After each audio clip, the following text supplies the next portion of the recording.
Quintessential female questions. Presented by Still a Frog.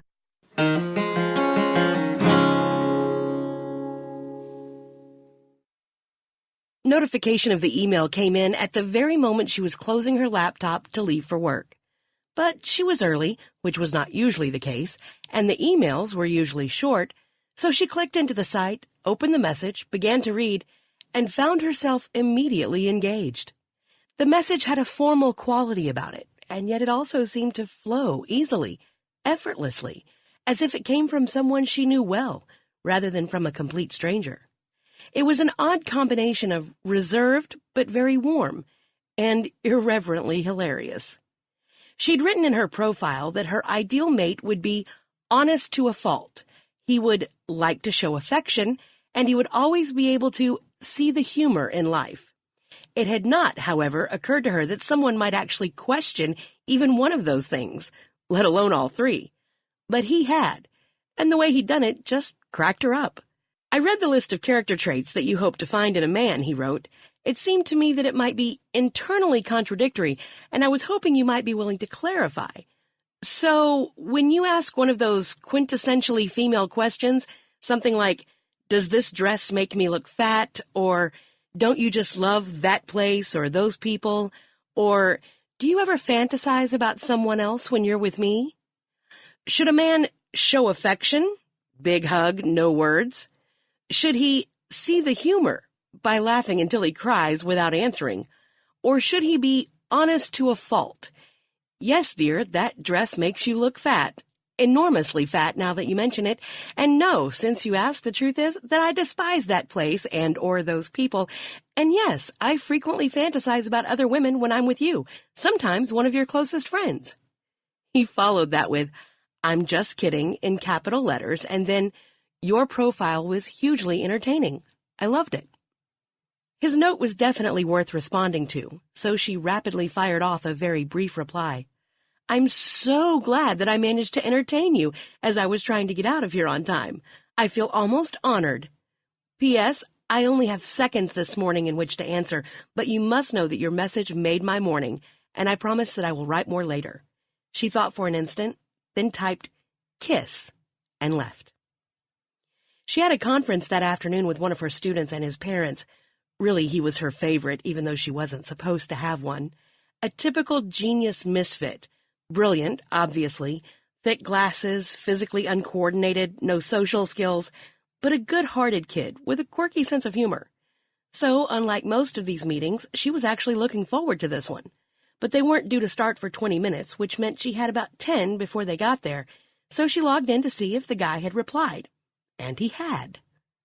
He wrote, a kiss and a promise. Sounds suspiciously like most of my interactions with the fair sex. Were we ever married to one another? Well, at least the guy wasn't a one-hit wonder, she thought when she saw his response. He had managed to amuse her twice in a row, and this was beginning to feel like more fun than was legally allowable. So, despite her soon-to-convene conference, she quickly wrote back, this is the second time today that you've made me laugh out loud, and I'm beginning to wonder if you can keep it up in person. I'm going to visit my parents this weekend, staying with them Friday and Saturday nights, but I'm back on Sunday. Does that give you any ideas? She looked back at, if you can keep it up in person, and she suddenly wondered what on earth had caused her to choose those words. Keep it up? She laughed to herself, then changed it to, if you can continue that in person. But then she changed it back and hit send. He didn't respond until later that night, and it wasn't what she expected. So you're spending 2 nights with your parents. I am truly impressed. I love mine, and I try to visit often, but I would hate staying with them. Really? She wrote back. Well, you would not hate staying with mine. And why would that be? He replied.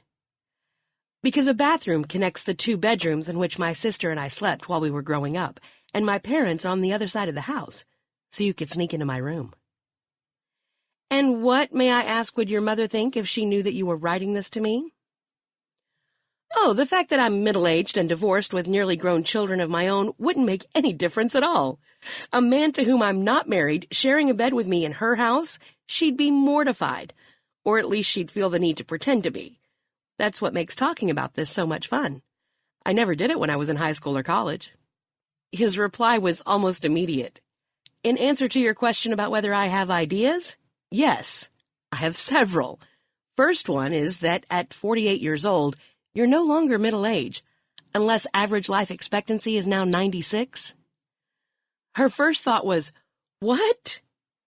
But then before she could come up with anything to say, there was a second message, a very nice invitation, and once again there was that oddly formal quality.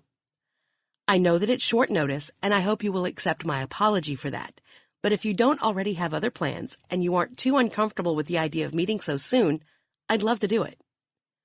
Perfect, she wrote back. I'm very late for bed, but I'll write you during lunch tomorrow. She didn't. He wrote to her late that next day, and then a few times over the weekend, but received nothing back. Then about 10 days later, a 2-sentence message. Her favorite student, the one with whom she'd had the conference, had missed his bus that next morning. He'd started walking to school, but there was a heavy fog, and he'd been killed by a car while trying to cross a 6-lane highway. He suddenly recalled hearing the news story. It had been heart-wrenchingly sad. He sent back a 1-sentence email. I hope that your grief at losing the boy is someday overshadowed by the memory of the joy that he brought to you, and that I know you gave to him during the achingly short time that he was in your life. It's been almost a year, but he's not heard another word. He still thinks about her, and he sometimes wonders if she thinks about him. She does.